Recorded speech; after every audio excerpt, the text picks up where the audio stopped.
mucho que en la tarde de hoy tengamos una discusión sobre las posibles sinergias entre la conciliación en derecho y la justicia ordinaria, para ver cómo pueden estos mecanismos ser más efectivos y en últimas facilitar el acceso a la justicia.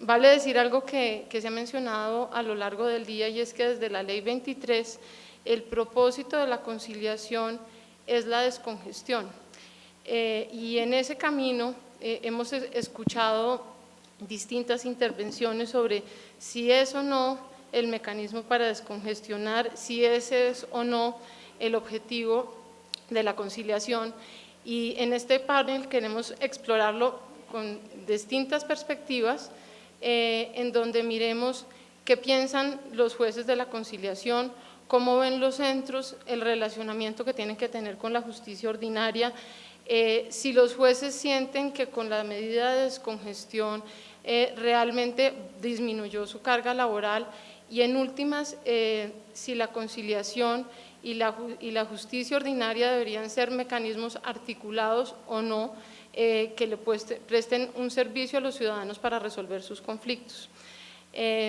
Entonces, yo quisiera arrancar preguntándole al viceministro, como responsables del Ministerio de la Política de Mecanismos Alternativos, qué evaluación han hecho de este medio, si realmente ha cumplido en todos estos años su propósito de descongestión, porque además ha sido un mecanismo que ha estado presente no solo en todas las leyes desde la Ley 23, sino en todos los planes de desarrollo desde el gobierno Gaviria hasta el presidente Santos.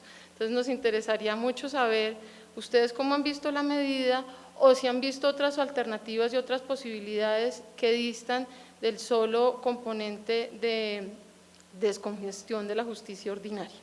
No sé si nos quiere conversar bien. Bueno, muchísimas gracias a la Cámara de Comercio por la invitación, un saludo a mis compañeros de panel. A ver, digamos que institucionalmente, que es en los términos en que se me formula la pregunta,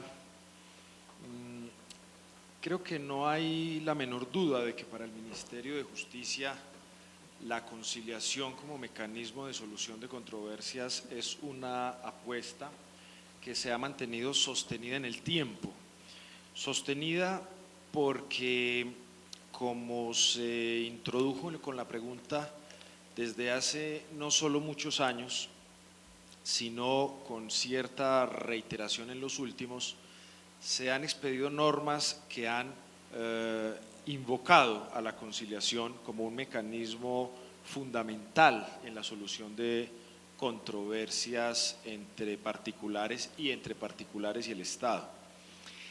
El Ministerio de Justicia creo que ha sido una de las instituciones que más ha potencializado el uso de la conciliación, y esto se puede expresar en varias manifestaciones. Una, en la estructura misma del Ministerio de Justicia. El Ministerio de Justicia tiene una dirección exclusivamente dedicada a la conciliación, y valdría la pena señalar que la conciliación a la que más fuertemente le apuesta el Ministerio de Justicia, por lo menos en términos de programas, de políticas públicas, es a estimularla en instituciones no solo jurisdiccionales, en instituciones administrativas. Hay una capacitación, una formación fuerte en comisarías de familia, en inspecciones de policía, e incluso formación autónoma en conciliación en equidad. Creo que esto lo que puede mostrar en términos de la pregunta es que el Ministerio de Justicia como política ha considerado que la conciliación sí es un mecanismo efectivo, necesario, eficiente para resolver conflictos. De la mano de la Procuraduría General de la Nación, que también tiene una función bastante importante institucionalmente hablando, las cifras que tenemos es que del número de conciliaciones que se intentan en la rama judicial, o más bien, de las conciliaciones prejudiciales y judiciales a cargo de la Procuraduría General de la Nación, es decir, aquellas que podrían terminar en un conflicto en la jurisdicción de lo contencioso administrativa, entre un 12 y un 15% es el éxito de estas audiencias. A mí me parece un número bastante satisfactorio. Pues bueno, no sé, ojalá fuera el 50%, pero eso sería iluso, irreal. Pero un 12, un 15%, digo 12, 15 porque el año pasado fue de un 14, el año antepasado fue de un 12, es decir, hay unos números distintos cada año, pero en los últimos años entre el 12 y el 15 creo que es una cifra espectacular. En resumen, para no demorar más la palabra, para el Ministerio de Justicia el esfuerzo en términos de conciliación es bastante fuerte, creo que la apuesta es sostenida, lo que no podríamos decir en cambio, si la pregunta fuera por otros medios de solución de conflictos, no sería la misma. ¿Qué diría yo? La mediación es menos potente, bastante débil diría, y la conciliación en cambio es más demostrar en el Ministerio de Justicia y del Derecho. Perfecto, muchas gracias. Doctor Flores, desde su experiencia como magistrado y como juez y desde el Consejo Superior de la Judicatura, ¿cómo ven ustedes la conciliación? ¿Cómo ven el mecanismo y la relación con los centros de conciliación? Como dijo quien me antecedió en la palabra, pues la conciliación es una buena herramienta para la terminación de los conflictos. Y como herramienta, pues todos los jueces son ansiosos en que se pueda llegar al proceso por medio de la conciliación. Sin embargo, pues se presentan como unas deficiencias, más que todo deficiencias en la formación. Es indispensable darles una mayor capacitación en cuanto a las técnicas. Es lo que hace falta, de saber cómo se debe abordar el problema y abordar a las personas, propiciar el acercamiento. Si es necesario dialogar primero con una, después con la otra, hacerle ver cuáles son los intereses en juego o los intereses de una persona, los intereses de la contraparte, etc. Hace falta esa capacitación. Es lo que ha impedido, digamos, que la conciliación tenga una mayor aplicación. Me refiero a un ejemplo en lo penal. En lo penal, de acuerdo con el Código de Procedimiento Penal, pues los jueces no participan en la conciliación, porque en el procedimiento ordinario no existe la conciliación judicial. No hay una etapa, una fase exacta en la que pueda realizarse la conciliación judicial. Sería la conciliación extrajudicial, y siempre y cuando para los delitos que lo permitan, que son delitos querellables o ciertos delitos. Entonces eso pues es muy poca su aplicación que tiene. Y la aplicación que podría tener sería en el incidente de reparación integral.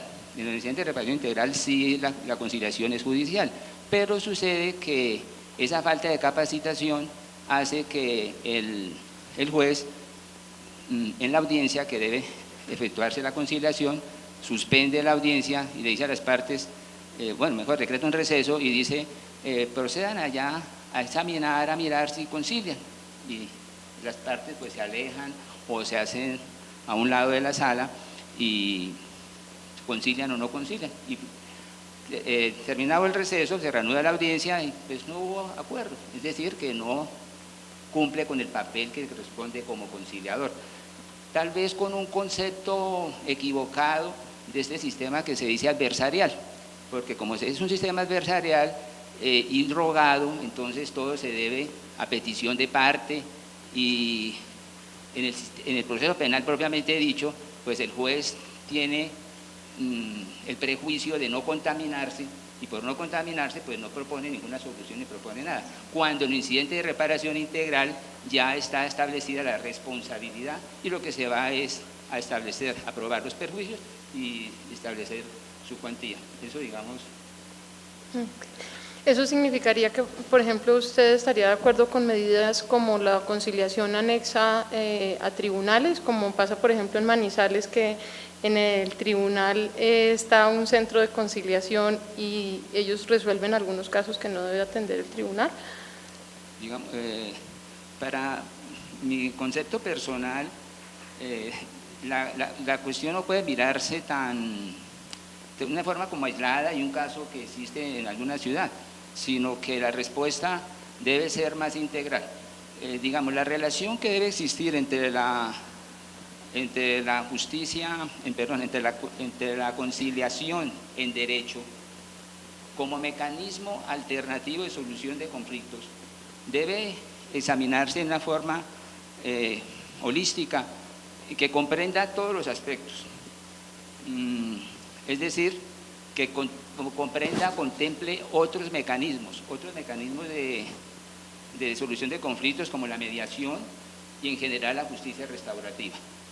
De acuerdo con esa justicia restaurativa, que es una justicia más amplia, más integral, en la que, por ejemplo, en lo penal es una justicia restributiva y que no hay una satisfacción de todos los derechos o un restablecimiento de los derechos o un restablecimiento de las relaciones que han quedado rotas. Entonces, como no existe ese restablecimiento, se requiere de una justicia mayor, de una justicia mejor, que es la justicia restaurativa y que ayuda a solucionar una serie de problemas. Una serie de problemas que se presentan, por ejemplo, que no son solucionados con la sola imposición de la pena e incluso con la ejecución de la sanción. Porque la persona, por ejemplo, la víctima queda insatisfecha porque no le han indemnizado los perjuicios o porque no se ha hecho la reparación o porque no se conoce la verdad, etc. Toda esa falta de satisfacción de una serie de necesidades, pues hace que esa justicia, digamos, no sea completa. Y se requiere ¿cómo se completa esa justicia? A través de la justicia restaurativa, que es una justicia que se viene aplicando en Colombia pues desde hace mucho tiempo, incluso por parte de entidades no gubernamentales o organizaciones no gubernamentales que realizan esa clase de justicia y hacen los acercamientos entre las personas para la satisfacción de esas necesidades jurídicas y necesidades también pues, de orden material e inmaterial.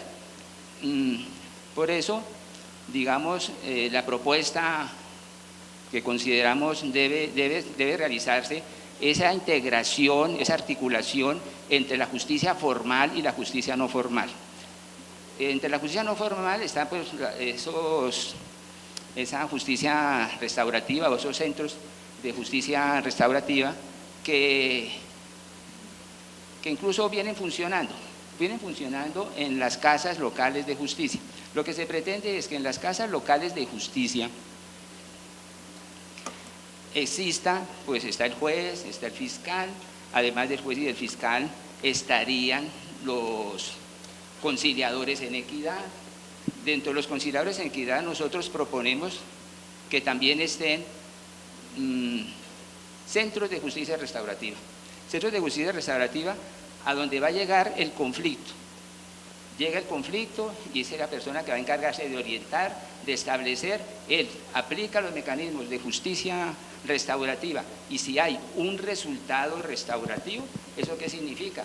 Que el problema no va a escalar. No se trata, por ejemplo, de una pelea, de una riña y no va a pasar de ahí porque se va a solucionar el problema, esa riña, esa pelea entre vecinos o esa disputa entre vecinos. Si no se soluciona el problema ahí, pues va a escalar y entonces va a ser ya un delito, entonces vendrá la judicialización y viene el problema. Esto sí ayudaría a descongestionar la justicia, porque evitaría que pase a una conducta de mayor entidad que raye pues, con el derecho penal y que llevaría a esa cuestión. Esa justicia, digamos, en esos centros que es lo que nosotros proponemos y que el distrito, por ejemplo, ya creó el centro de justicia restaurativa juvenil en la localidad de Santa Fe. Y también el Consejo Superior de la Judicatura ha hablado con la Secretaría de Seguridad Ciudadana. La Secretaría de Seguridad Ciudadana bueno, se comprometió con el Consejo Superior de Judicatura para establecer esa clase de centros. ¿Con qué finalidad? La que acabo de decir. Y ya desde el punto de vista penal también, digamos que hay los mecanismos de justicia restaurativa están consagrados de la ley 906 de 2004. Consagrados, pero no han tenido una efectiva aplicación. No ha tenido efectiva aplicación, pues no la conciliación, porque eso sí existe hace mucho tiempo, hace muchos años, sino la mediación. La mediación, como es muy informal, quedó en manos de la Fiscalía por parte de la ley que reglamentara la mediación, y no la ha reglamentado. La Fiscalía es el que debe nombrar el mediador, y pues no lo nombra por esas situaciones. Y el código, o mejor, la ley 1826, estableció la mediación y la conciliación como mecanismos restaurativos que se pueden aplicar durante todo el proceso, hasta antes de la sentencia de primera instancia, y que lleva a la finalización del proceso. Entonces, hace falta pues esa justicia restaurativa, que se dé aplicación a ella, y a pesar de que no esté regulado la mediación, sí es posible darse aplicación con base también en una resolución de la Fiscalía de julio de este año, en donde dice que para los delitos querellables existe una unidad especial, una unidad de denuncias y una unidad de conciliación que debe ilustrar a la persona cuando formula la denuncia, que puede acudir a la conciliación, y que además de poder acudir a la conciliación puede hacerlo ante los jueces de paz, que sabemos que los jueces de paz efectúan conciliaciones en equidad y no conciliaciones en derecho. Entonces ya, por ejemplo, ahí abrió la puerta. Y también dice que se puede acudir a los distintos mecanismos de justicia restaurativa. Entonces, si se puede acudir a esos mecanismos de justicia restaurativa, está diciendo que se puede hacer aunque no se haya reglamentado lo de la mediación. Entonces, lo que nosotros proponemos es que cuando haya una denuncia penal, pase primero o se envíe copia, o mejor se avise, se comunique a un centro de justicia restaurativa para que tome las medidas correspondientes, mejor, comience el proceso restaurativo, y si hay un resultado restaurativo, pues se lo comunique a quién, pues se lo comunique al fiscal, o si el proceso ya continuó y está en la fase de, mejor, el proceso continuó, sino el proceso inició y está en la fase del juicio, pues se lo envíe a los juzgados. Un juez, pues, en mi concepto, el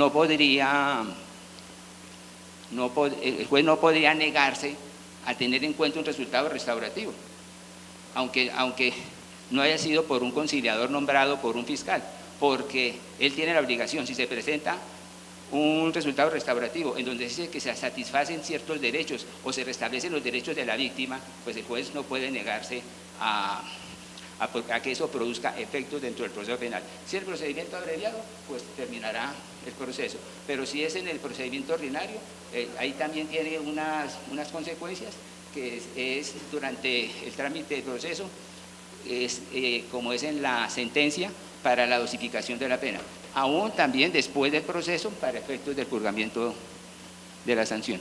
Bueno, no quiero... Perfecto, muchas gracias. Bueno, hemos visto pues que para el Ministerio la conciliación es exitosa. Hay otros mecanismos que requieren como un mayor impulso y que en la rama judicial ven perfectamente factible que interactúen distintos instrumentos que puedan servirle a los ciudadanos para resolver sus conflictos.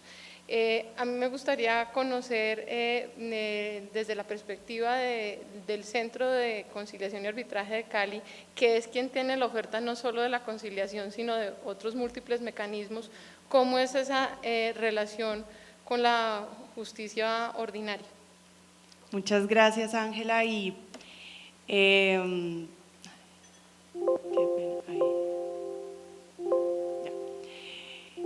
para arrancar a dar respuesta a lo que me preguntas, esto se me fue otra vez, allí, listo.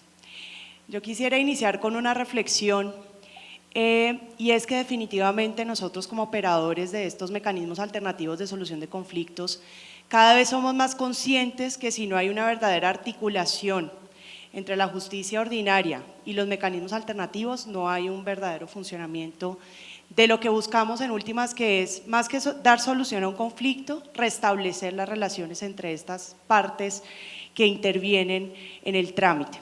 Es por eso que más que una crítica, quiero ilustrar un poco algunas problemáticas o algunas situaciones que se nos han presentado en los centros, en los diferentes mecanismos. Quiero aprovechar también para hablar de algunos temas en arbitraje que se nos han presentado, en insolvencia de persona natural no comerciante y en nuestro nuevo servicio de ejecución especial de garantías mobiliarias.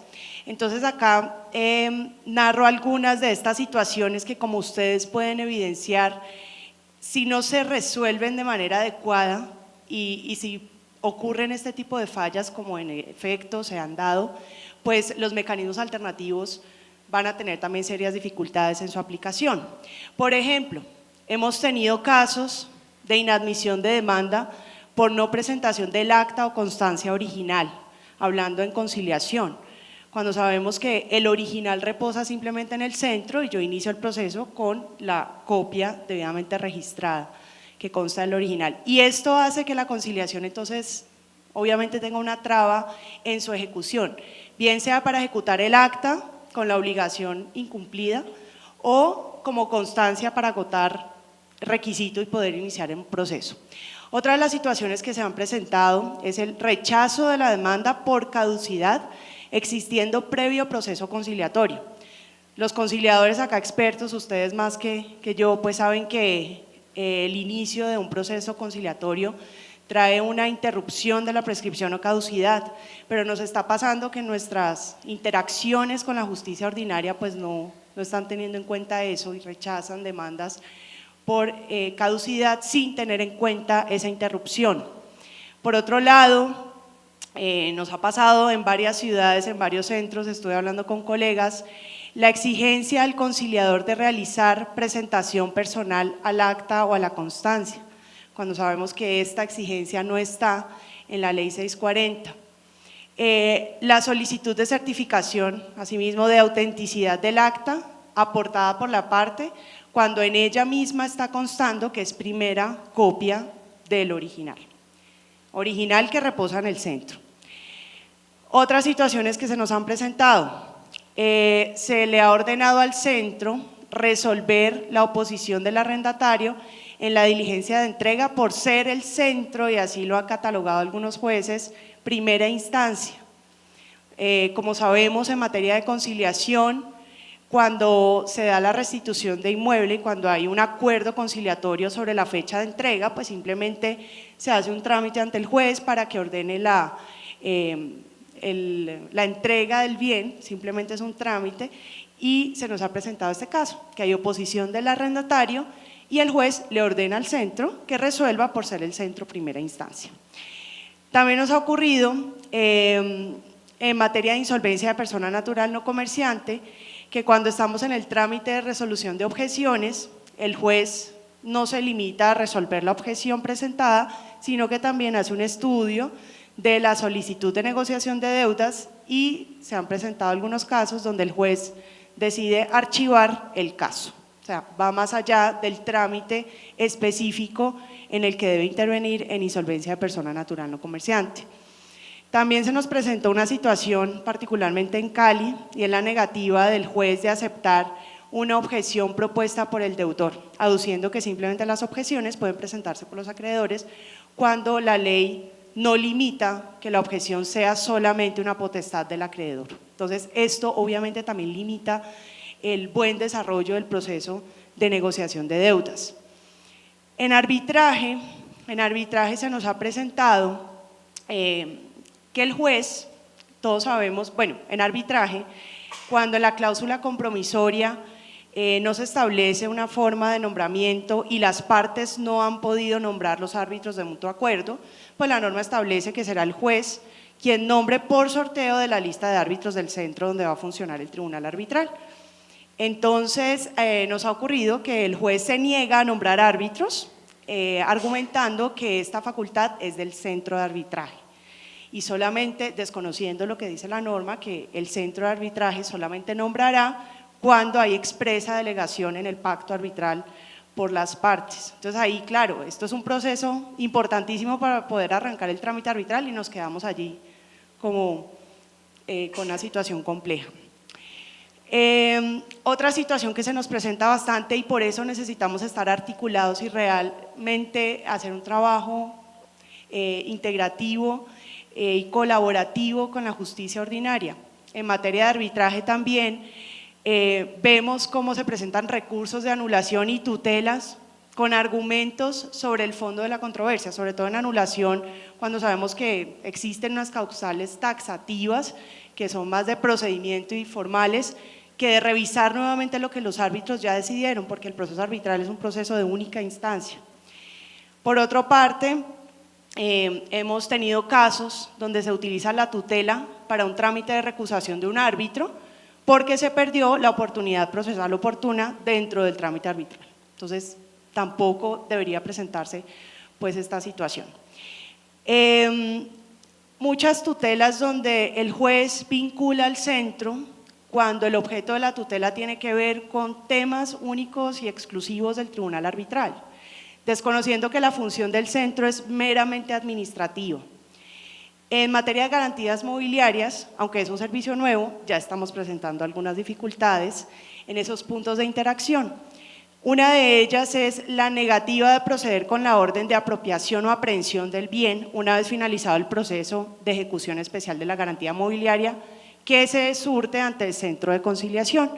Digamos que hay un poco de desconocimiento en torno a la figura y no se está dando ese trámite final que hace que el proceso culmine con éxito y pues por ese desconocimiento mismo que mencionaba anteriormente. Entonces, un poco más que una crítica es como una realidad que se nos está presentando y un llamado de atención y una reflexión de trabajar de manera conjunta porque si allá no funciona, pues acá no va a funcionar. Podemos tener los mejores centros, las mejores instalaciones, los mejores árbitros, los mejores conciliadores, pero si no fluye como un verdadero sistema, pues realmente va a ser muy difícil una aplicación eficiente de los métodos. Y para responder ya concretamente a la pregunta que me hace Ángela, los puntos de interacción entre la justicia ordinaria y los MASC, algunos puntos, creo que se me puede escapar un par de puntos, pero básicamente son los siguientes. En conciliación, pues la validez de las actas y constancias, con ese sello, el reconocimiento que hace el juez en últimas de esa validez. En el tema de restitución de inmueble arrendado, la comisión que hace el juez al inspector de policía para el lanzamiento respectivo. También la aplicación de la sanción por inasistencia, digamos que ese es un aspecto que destacamos de por qué es importante ir a la conciliación, aunque no debería ser pues para asustarlos con la sanción, pero digamos que es un aspecto relevante que se destaca de la sanción por la inasistencia injustificada, pero en la práctica vemos que esto casi no se aplica. En materia de insolvencia de persona natural no comerciante, en la resolución de objeciones y por supuesto en la liquidación patrimonial, que sí es un trámite propio del juez.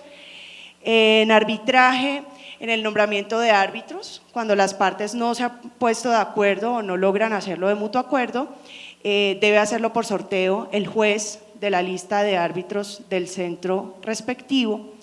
En materia de recurso de anulación, pues sabemos que hay competencia del Tribunal Superior tratándose de conflicto entre particulares y de la sección tercera del Consejo de Estado cuando una de las partes es una entidad pública. La recusación de árbitros, cuando por ejemplo en un tribunal de 3, 2 de los árbitros son recusados, va al juez, o cuando es árbitro único va al juez también. Pues el tema de las tutelas, que es bastante frecuente en materia de arbitraje. Y finalmente, en garantías mobiliarias, el punto de conexión es en el tema de resolución de objeciones que se pueden presentar en el trámite de ejecución especial de la garantía mobiliaria. Muchas gracias. Creo que tenemos por delante retos, pero en buena hora, esta mañana, para quienes no estuvieron, la doctora Marta Lucía Olano, la presidenta del Consejo, anunció un trabajo conjunto que vamos a realizar la red de centros como el Consejo Superior de la Judicatura para buscar interacciones, trabajo para capacitar a los jueces y a los operadores para que esas, digamos, dificultades que existen puedan ser superadas en aras de una mejor justicia. Nos falta una perspectiva que creo yo es la más importante y es la de los ciudadanos. El doctor López ha estado por años y hasta el 2014 al frente de las encuestas de necesidades jurídicas insatisfechas, que ahora hacen parte de la encuesta de calidad de vida de Planeación Nacional. Sería muy interesante, doctor López, que nos contara pues, qué ven los ciudadanos, qué necesitan los ciudadanos y si realmente debería existir o no esa articulación de la que hemos hablado. Gracias, Ángela María. Buenas tardes a todos. Mil gracias a la Cámara de Comercio de Bogotá por la invitación. En los estudios que se hacen de justicia, la metodología que ha predominado es el conteo de expedientes, contar expedientes. En las metodologías de necesidades jurídicas insatisfechas, no contamos los expedientes, sino que tratamos de preguntarle a la gente cuáles han sido sus necesidades jurídicas. Es decir, ir a la fuente del conflicto social y decirle cuántas veces han tenido conflicto, independiente o no que hayan llegado al expediente. El resultado de estas metodologías en los últimos 30 años ha sido consistente. Muy poquitas cosas llegan a sistemas formales o cuasi formales de resolución de conflictos. La mayor parte de los conflictos graves queda difuso en la sociedad, se autoabsorben o se inquistan o se escalan o se desescalan en la sociedad civil difusa. Entonces mucha gente dice que ¿por qué tantos conflictos llegan a la rama judicial? No, desde la perspectiva de necesidades jurídicas insatisfechas es exactamente lo contrario. ¿Por qué tan poquitos conflictos llegan a la rama judicial? Esa es la pregunta fundamental y cuadra con nuestras intuiciones.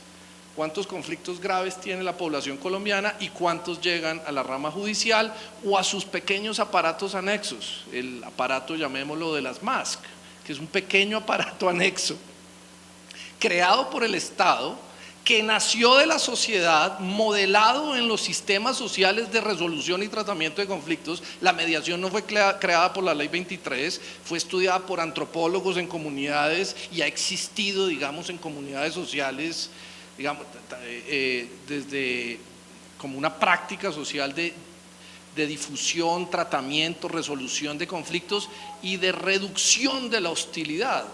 Sociedades muy hostiles donde la hostilidad no se dispersa, pues tienen serios problemas de aumento de neurosis individuales y sociales.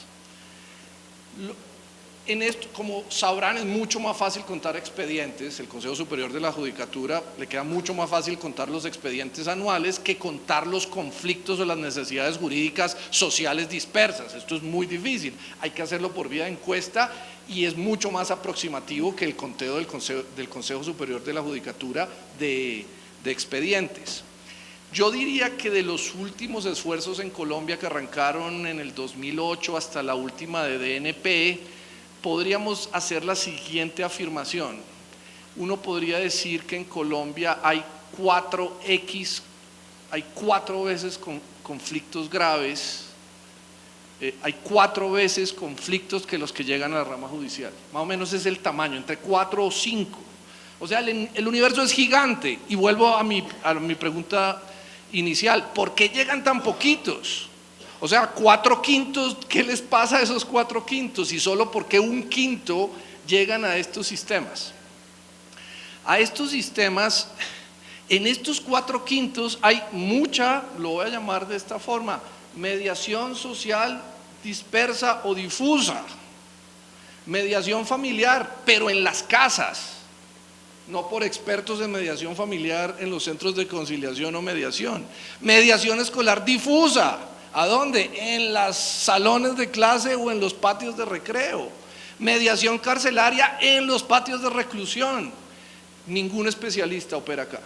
Aquí no hay especialistas, no tienen diplomados, no pasa nada de eso. De lo que le llega al Estado o lo que se formaliza, también es muy difícil saberlo, pero más o menos de lo que le llega al Estado, sabemos que debe ser entre 3 y 6% de lo que le llega al Estado. El sector lo va a llamar, ¿cómo llamarlo?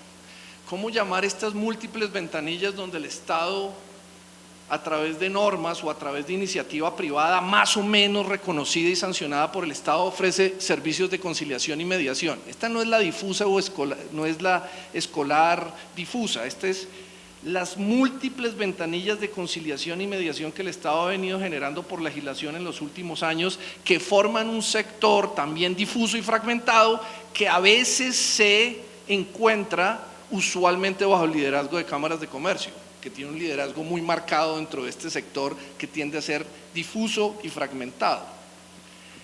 De 100 casos que le llegan al Estado, que tenemos la hipótesis que más o menos entre 3 y 6 le llegan a este sector difuso, el que está presente más o menos aquí, más o menos, no sabemos tampoco, entre 3 y 6. Yo no creo que descongestione a la justicia, porque la gente pensaría que es una especie de secuencia lineal. Lo que va a conciliación es que luego iba hacia la justicia, y lo que sabemos de las investigaciones es que la gente entra y sale de los sistemas y de las ventanillas sin que necesariamente luego fuera a demandar. Entonces, entre el 3 y el 6 que le llegan a este subsector de justicia, cuasi público, cuasi privado, ¿cierto? Tiene muchas texturas y estructuras hoy en día. Entre este 3 y 6, yo dudo mucho que de este 3 y 6 la mayoría fuera a ir realmente al Estado, por lo tanto no tiene efectos potentes de descongestión, pero sigue teniendo un reclamo muy importante. Entre 3 y 6% de los casos que le llegan al Estado tienen un foro donde hay tramitación y reducción de la hostilidad social. 3 y 6 de lo que le llega al Estado, del agregado total debe ser menos del 1%, entre 0,5 y 1%. O sea, entre el universo total no mapeado en expedientes, el peso de este subsector, ¿qué nombre le ponemos? Las MASC, ¿cierto? El subsector de las MASC oficializadas, porque las más potentes son las no oficializadas, las que operan en mediación familiar en la sala de la casa. Esa es la más potente. Esa es mucho más potente que la mediación familiar semioficializada, con una diferencia de intereses brutal.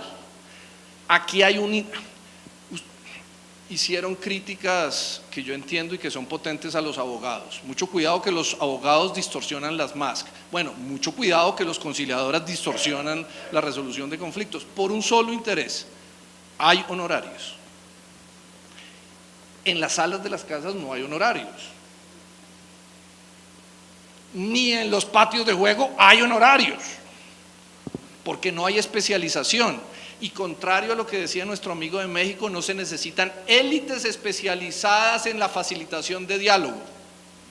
Se necesitan ciudadanos acomodadores con ciertos niveles de prestigio y preponderancia dentro de sus pequeñas comunidades, que hacen labores de acercamiento y que son creíbles en esas labores de acercamiento para la reducción de la hostilidad social. Entonces, de 100, el sector es chiquito. Es menos del 1%, siendo súper optimista. Creo que el público puede tener preguntas, así que yo voy a hacer solo una última para el viceministro, y es sobre el futuro. Ustedes acaban de presentar un plan decenal de justicia que estuvo a cargo de su despacho, así que ¿cuál es el plan del plan? El plan decenal pretende nivelar el desarrollo de los métodos de solución de conflictos, porque en Antioquia el nivel de desarrollo es X, y en el Chocó es X menos 1, y en el Casanare X menos 1,5 o menos medio, y en Bogotá es X más 2. Hay un desarrollo que no es uniforme, o sea que hay mejores métodos de solución de conflictos en unos lugares que en otros. En cambio, la justicia formal es más equilibrada. La justicia formal es más pareja en La Guajira o en Córdoba o en Bogotá o en Tunja. Digamos que hay una formación de jueces bastante equilibrada, bueno, siempre habrá uno mejor que otro, pero hay una capacidad instalada mejor, mientras que en conciliación, en amigable composición, en arbitraje, tenemos distancias enormes. Una maravillosa Cámara de Comercio de Bogotá, de Medellín, de Cali, de las ciudades principales, de Barranquilla y de resto, algunas cosas que uno duda por la pura percepción si esto alcanza a ser una Cámara de Comercio o si esto alcanza a ser un centro de conciliación de una Cámara de Comercio en muchos lugares del país. Y qué decir de los centros de conciliación que no concilian o centros de conciliación que no tienen las condiciones físicas adecuadas. Bueno, entonces un objetivo muy potente del plan decenal, acordado con las 8 instituciones, pero además acordado con ustedes y representantes de ustedes, o pues quiero decir, socializado, hablado, es buscar un desarrollo más uniforme de los métodos de solución de conflictos en todos los puntos del país. Otro objetivo, otro propósito es incorporar las tecnologías de la información a los métodos alternativos de solución de conflictos, los métodos de solución de conflictos, porque la distancia vuelve y se marca acá. Centros de conciliación, de distintos centros de conciliación que hay, que trabajan con las uñas, no tienen las condiciones que se requieren básicas versus otros que tienen una gran capacidad instalada, tanto o mejor que la justicia formal, es decir, la justicia que administran las altas cortes. Entonces, en TICS, uno de los propósitos potentes es crear algunas líneas de apoyo, crear líneas de apoyo a centros de conciliación, de arbitraje, a conciliadores en equidad. Un tercer objetivo que quisiera destacar es los métodos de solución de conflictos en las regiones del posconflicto. Eso es muy importante, es un compromiso de país y no sé, doctor Diego, creo que sería uno de los buenos desarrollos en función de lo que usted estaba pensando ahora, hablando ahora, porque en esos lugares lo que funciona es definitivamente otra cosa y lo que el Estado tiene que reemplazar es una justicia muy efectiva, entre comillas, muy pragmática, muy inmediata, y si el Estado responde con la justicia formal, no podemos esperar 4 años para que resuelvan el problema linderos. Hay un esfuerzo en métodos de solución de conflictos para el posconflicto con apuestas muy concretas, de manera que se piensa en cosas como la siguiente. ¿Será posible autorizar que los centros de conciliación concilien más allá de su territorio, en territorios donde no se canibalicen, sino en territorios donde no hay oferta de nadie de la justicia?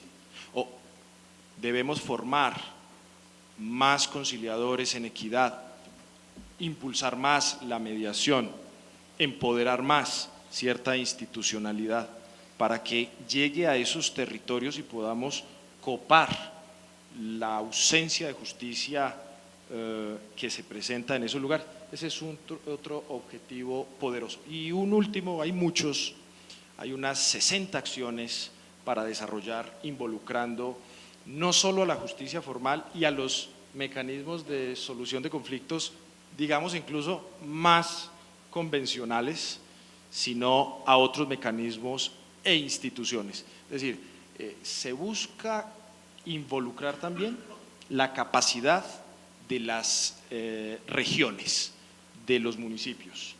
En los municipios hay comisarías de familia, hay inspecciones, personerías, y ellos hacen lo que jurídicamente se les permite, conciliar, pero ellos no pertenecen al grupo enorme, al sistema. Ellos lo hacen porque la ley se los permite, pero ellos no responden a un movimiento programado, apoyado, coordinado, institucional o semi-institucional.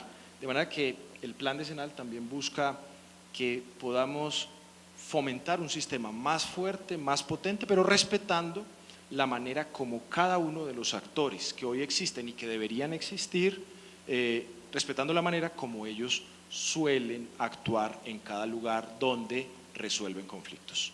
Podría hablar muchas cosas, pero digamos hay unos objetivos de sistema, de conjunto, que ojalá con las cámaras de comercio, con otros centros de conciliación, podamos efectivamente encontrar esas líneas de trabajo. Muchas gracias. Bueno, si hay preguntas del público.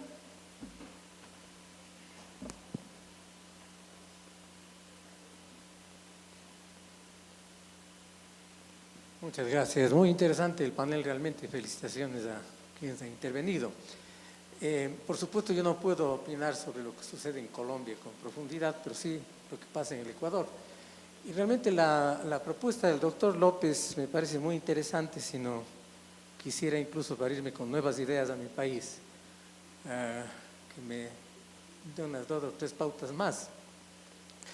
La primera es el hecho de que como planteamiento desde la filosofía del derecho me parece muy interesante, porque solamente la filosofía del derecho puede hacer revolucionar el derecho, y no solo la ley, que hay un problema muy complicado en confundir la ley con el derecho, porque el derecho es hecho, valor y norma. Por tanto, hay un proceso valorativo en el derecho y en la ley simplemente es el derecho positivo como tal. Y por supuesto siempre va a haber esa tensión entre el monopolio del derecho estatal, que además son formas de dominación legalizadas, del tipo que sea, y los medios alternativos y todo lo que se hace en esa perspectiva.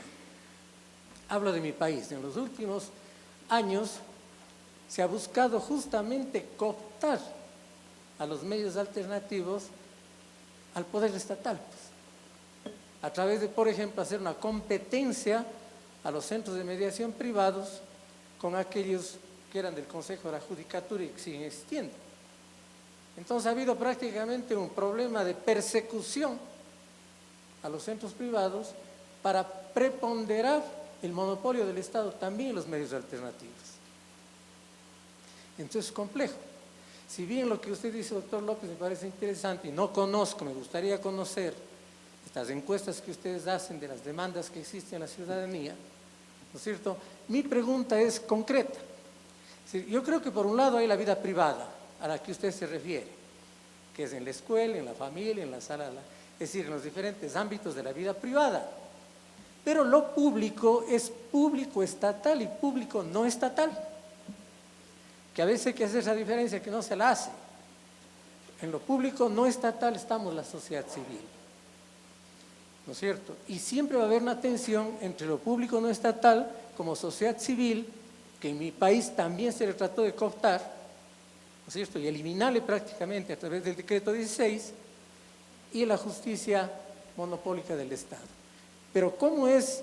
Quisiera que me explique, porque puede ser interesante, toda esa conflictividad sorda, ciega y muchas veces muda que se da en la vida privada, ¿cómo puede ser tomado en consideración esa perspectiva como parte de la misma justicia del derecho y de la perspectiva de solución de esos problemas que muchas veces por la forma como se realizan quedan ahogados en sus propios locales? Entonces yo no sé si esto puede ser un elemento a través del cual se podría tomar como que allí sí se deben dar los medios alternativos o la solución a la violencia, cuando vemos, hablo por mi país, que muchas veces la violencia familiar, por ejemplo, está creciendo de una forma impresionante. De 7 a 10 mujeres son maltratadas en su propia casa, y los niños lo mismo.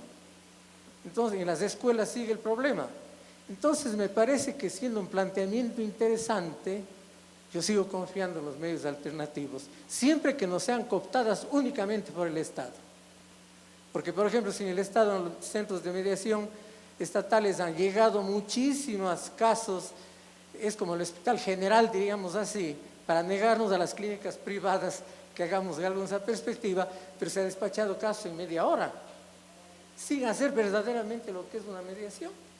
Entonces me parece que ahí sí habría que ver una perspectiva quizás que concilie estos dos elementos y nos pueda servir para avanzar en este proceso que me parece interesante que plantee la filosofía del derecho. Bueno, gracias por la pregunta.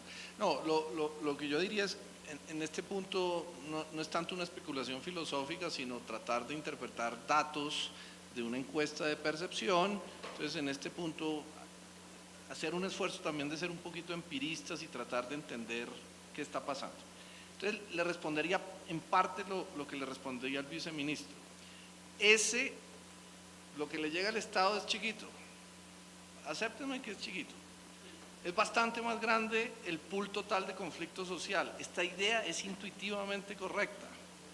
Tenemos luego que calcular el multiplicador de qué tan grande es la piscina total de conflictos. Pero la idea es intuitivamente correcta. Esta piscina que nos da la encuesta no es el roce o la fricción diaria, es conflicto que la gente califica como grave. Entonces, ¿cuál es? Le voy a decir uno: hurto y atraco. ¿Cuál? El que no le llega al Estado porque la gente no denuncia, porque sabe que no va, ustedes lo saben muy bien, a denunciar el hurto de celular. ¿Quién de ustedes en realidad va a denunciar el hurto? ¿De verdad piensan que el Estado va a hacer cualquier cosa? Les voy a decir, el análisis costo-beneficio es, la mayor parte de nosotros está en esa cifra negra.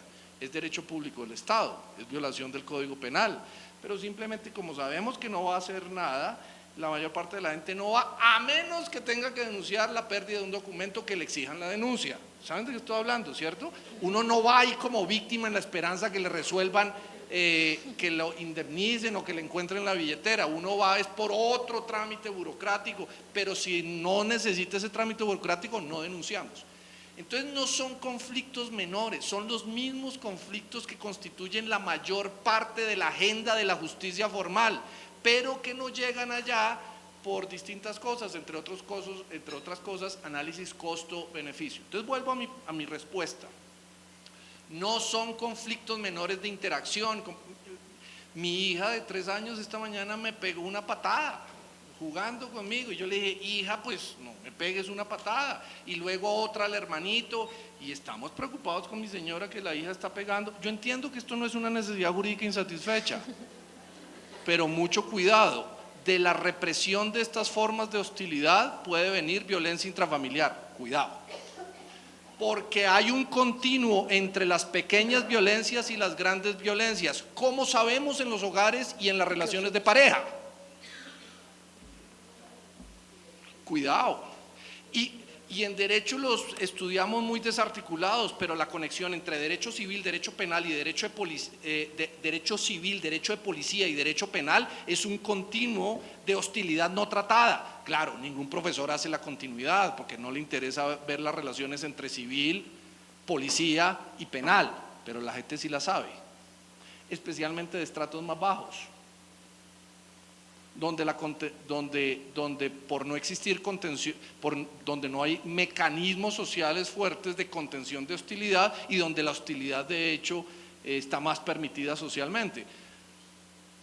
Entonces, a lo que voy no es simplemente que sea una cifra oscura de otros casos menores, son los mismos casos que constituyen la agenda ordinaria de la justicia, pero que en un número muy importante quedan tratados en la sociedad, porque la gente tiene que hacer el duelo a sus hostilidades y la gente los hace de distintas formas, como sea.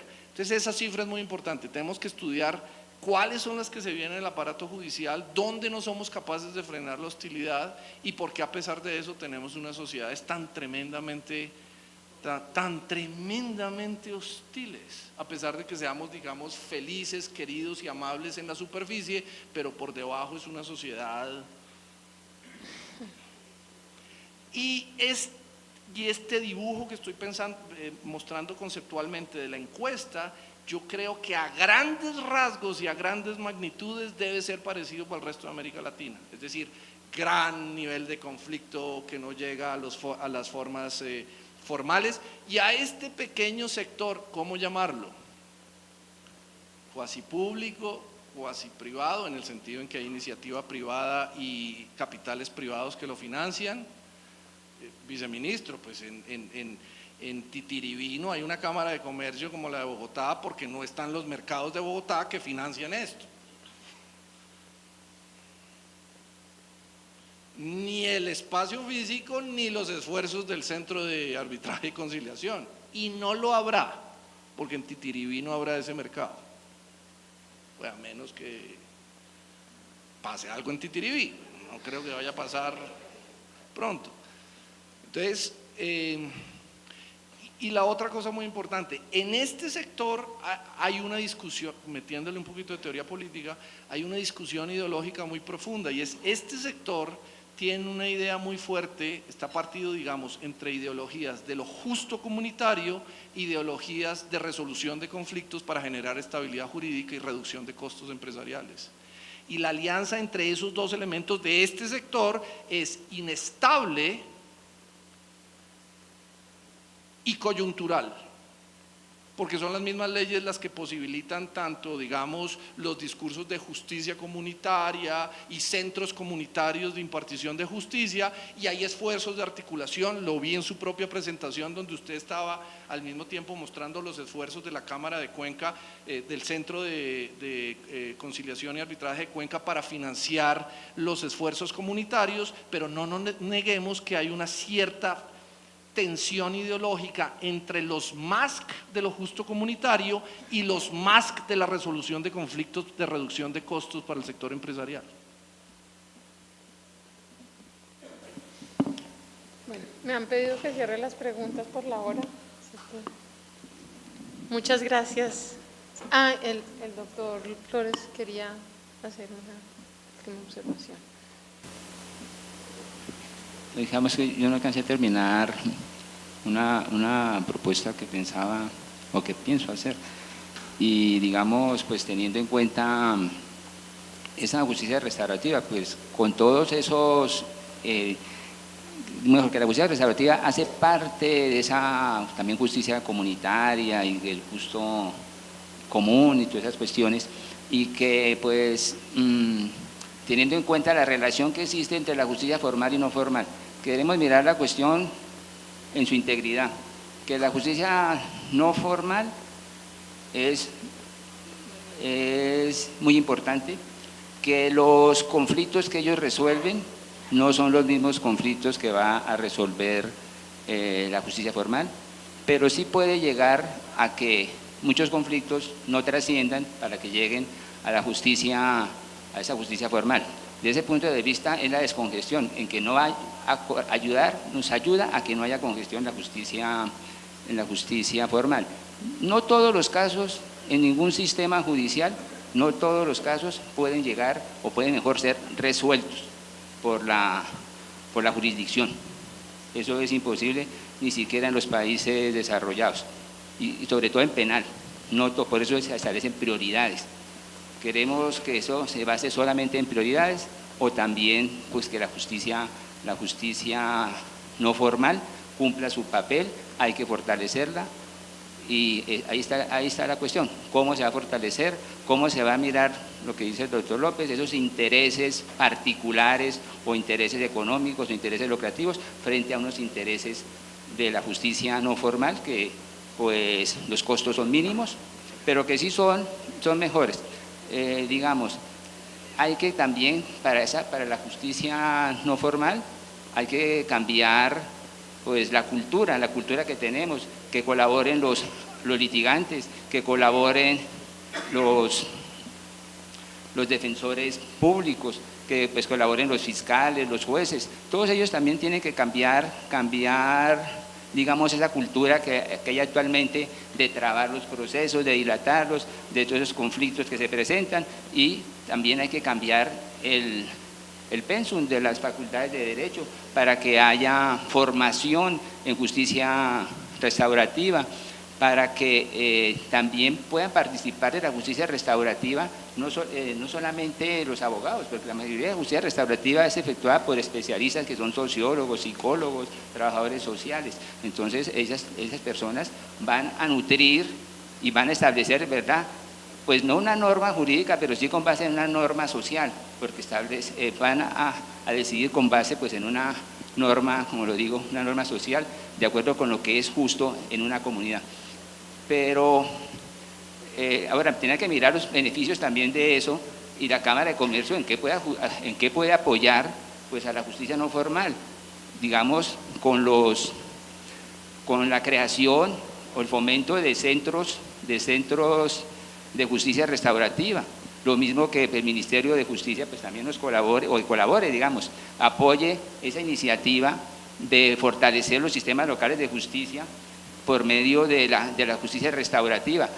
Mirar también qué aspectos legales hay que cambiar para que no sean solamente conciliadores en equidad y que solamente puedan resolver conciliadores en equidad cuando existen una serie de mecanismos de justicia restaurativa diferentes a la conciliación y a la mediación, como son los círculos restaurativos, como se me olvidó el nombre, bueno, otros sistemas como los paneles de impacto.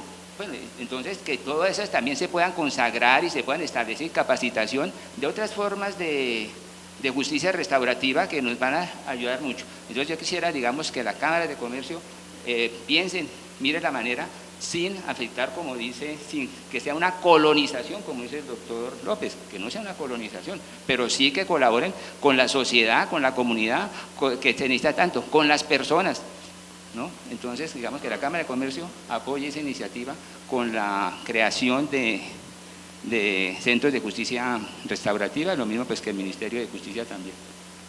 Así debe ser. Muchas gracias. Bueno, antes de concluir y pido un aplauso para este panel que deja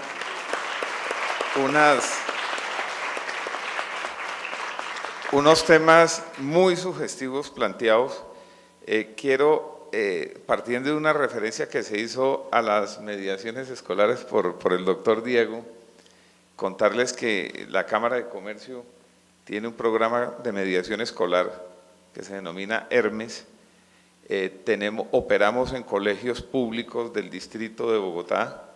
En este momento tenemos una cobertura ligeramente mayor del 50%, y allí trabajamos con la comunidad escolar en su conjunto, entendiendo por ello estudiantes, directivos, profesores y padres de familia, para la prevención y resolución vía mediación de conflicto, del matoneo, del bullying, de toda esta clase de problemas que hay en la comunidad escolar. Pero tomo esto lo hace la Cámara de Comercio. Es decir, como en ejercicio de una responsabilidad social. Tomo esto para invitarlos a algo, a un congreso que habrá el 25 y 26 de octubre sobre lo que llamamos convivencia social, y son los programas justamente de mediación escolar, de prevención de conflictividad en pequeñas empresas y de justicia comunitaria en 4 zonas de Bogotá, que son, Liliana me ayuda, Kennedy, Engativá, Tunjuelito, alguien del centro que nos... y Soacha, por supuesto. Entonces, ese congreso va a ser 25 y 26 de octubre y vamos a tratar estos temas, y queremos que ustedes nos acompañen justamente para poder expandirnos un poco en la discusión de todos estos asuntos relacionados con justicia comunitaria. Por lo pronto no es más y los esperamos mañana.